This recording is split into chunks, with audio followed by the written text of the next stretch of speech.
Hey guys, welcome to my YouTube channel. So friends, আজকে আমি আলোচনা করব ইনফোসিসে যে লাস্ট ইন্টারভিউটা আমার হয়েছিল, সেই ইন্টারভিউর পাস করার পরে, অর্থাৎ টেকনিক্যাল রাউন্ড পাস করার পরে আমার ম্যানেজারের রাউন্ড হয়েছিল।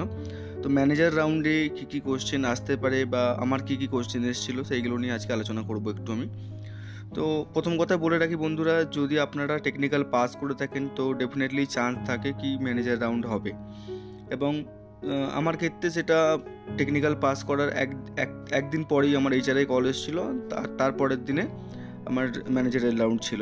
ওকে, সো ফ্রেন্ডস, প্রথম কথা বলে রাখি আমার ক্ষেত্রে যেটা হয়েছিল, আমি অ্যাকচুয়ালি ক্লায়েন্ট সাইডে কাজ করি এখন।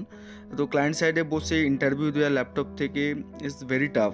সো সেই জন্য আমি এইচআরকে রিকোয়েস্ট করেছিলাম যে ইন্টারভিউটা যদি উইকেন্ডে শিডিউল করা যায় তো বেটার হবে, but she did not agree with me and she said that কি আপনাকে কোনো অসুবিধা নেই, আপনি মোবাইল দিয়ে জয়েন করতে পারেন, ম্যানেজার রাউন্ড হবে সেরকম কোনো ব্যাপার নয়, আপনি সিম্পলি মোবাইল দিয়ে জয়েন করুন এবং ইন্টারভিউটা দিয়ে দিন, ম্যাক্সিমাম 10 থেকে 15 মিনিট লাগবে। আমিও সেটাকে সেইভাবেই নিলাম এবং সিরিয়াস সেরকমভাবে নিতে পারিনি। তো আমি ভেবেছিলাম ঠিক আছে, হয়ে যাবে, মোবাইল দিয়ে দেওয়া যখন যাবে বলেছে তো কোনো প্রবলেম হওয়ার কথা নয়। তো অর্থাৎ তারপরের দিনে আমার ম্যানেজার রাউন্ড ছিল এবং আমি অলরেডি জয়েন করার 15 মিনিট হয়ে গেছিলো প্রায়, তারপরেও এই কোনো যে ইন্টারভিউয়ার আছে সে জয়েন করেনি। তো আমি ফোনটা কাটতে যাব সেই মুহূর্তে হঠাৎ করে ইন্টারভিউয়ার এসে যায় এবং সে প্রথমেই সে ক্ষমা চেয়ে নেয় এবং তারপরে সব কিছু বলতে বলে এবং ইন্টারভিউ শুরু হয়। সো প্রথমেই যে কোশ্চেনটা এসেছিলো আমার ক্ষেত্রে সেটা হচ্ছে যে নর্মালি যেটা সবার ক্ষেত্রেই আছে, প্লিজ ইন্ট্রোডিউস ইয়োরসেলফ।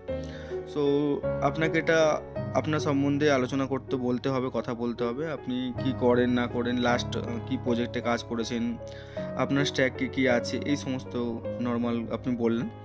ডেসক্রিপশন দেওয়ার পরে আপনাকে আমার ক্ষেত্রে যে কোশ্চেনটা করেছিল সেটা হচ্ছে যে লাস্ট 1 ইয়ারে আমি আমার যে প্রজেক্ট চলছে সেটাতে কী কী করেছি, কী কী ইমপ্লিমেন্ট করেছি, তো সেই কোশ্চেনটা আমাকে করেছিল। আমি সেক্ষেত্রে বলেছিলাম আমার লাস্ট 1 ইয়ার ধরে যেগুলো কাজ করেছি মেনলি সেই কাজগুলো বলেছি, ছোটো সংক্ষেপে বলতে হবে আপনাকে।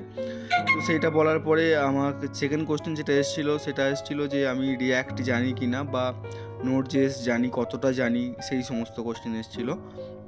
যেহেতু আমি অ্যাঙ্গুলার ডেভেলপারের জন্য ইন্টারভিউ দিয়েছিলাম, সেক্ষেত্রে নোড.জেএস অ্যান্ড রিয়্যাক্ট.জেএস এই সমস্ত কোশ্চেন কোনো আসেনি সেরকম, বাট জিজ্ঞাসা করা হয়েছিল যে কিরম জানি বা কাজ দিলে করতে পারবো কি না সেটা নিয়ে। ওকে, তো এটা সেকেন্ড কোশ্চেন ছিল।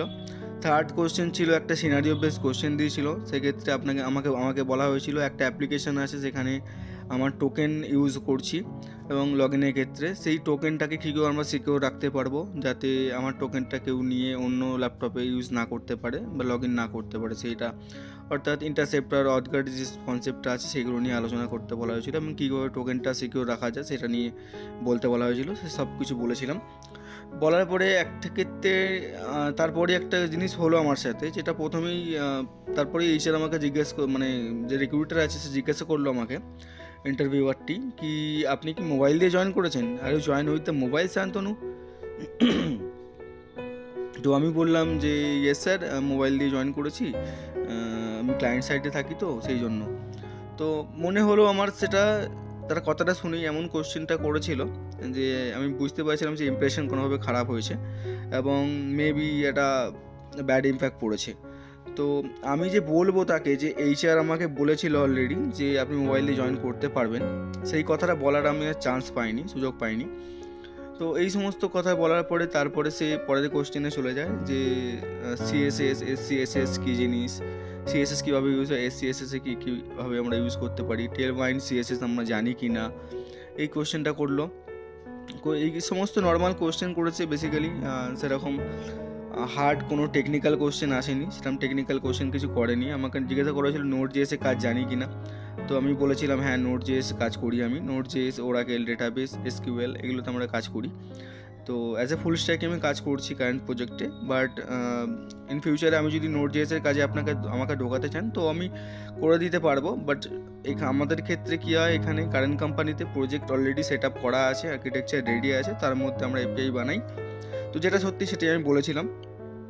তো এইসব নর্মালি কথা বলার পরে এইচআর বলেছিল যে ঠিক আছে শান্তনু, তোমার কোনো কোশ্চেন থাকলে তুমি করতে পারো।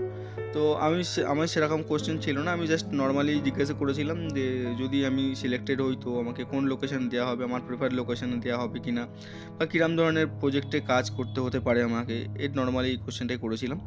তো এইটুকুনি ছিল আমার ম্যানেজার রাউন্ডের ইন্টারভিউটা। তারপরেই ফোন রেখে দিয়েছিলাম। মোটামুটি 20 থেকে 22 মিনিট এই ইন্টারভিউটা হয়েছিল এবং তারপরেই ফোন রেখে দিতে হয়েছিল আমাকে। তো ডেফিনেটলি আমি ভিডিও কলে জয়েন করেছিলাম, মোবাইল দিয়ে জয়েন করেছিলাম, ওইটা আমার খারাপ ইম্প্যাক্ট ছিল।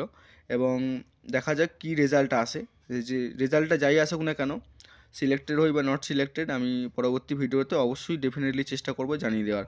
So thank you so much বন্ধুরা, হ্যাভ এ গুড ডে।